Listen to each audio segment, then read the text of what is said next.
Tesla driver from 2018 crash was had autopilot on. U.S. agency US government investigative agency NTSB's preliminary report on the 2018 crash involving the 2014 Tesla Model S and a fire truck claimed that the car was in autopilot mode.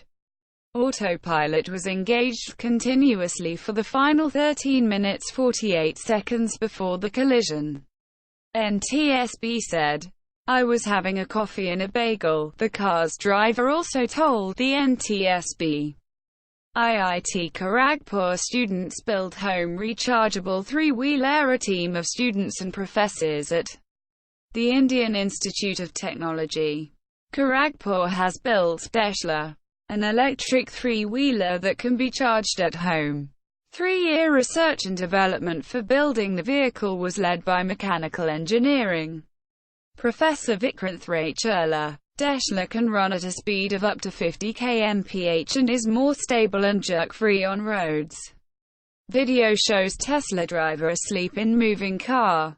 Tesla calls it a prank. A video posted by a U.S. man shows the driver of a Tesla car sleeping as the car speeds along the highway. Responding to the video, a Tesla spokesperson said, "Many of these videos appear to be dangerous pranks or hoaxes. Our driver monitoring system repeatedly reminds drivers to remain engaged and prohibits the use of autopilot when warnings are ignored."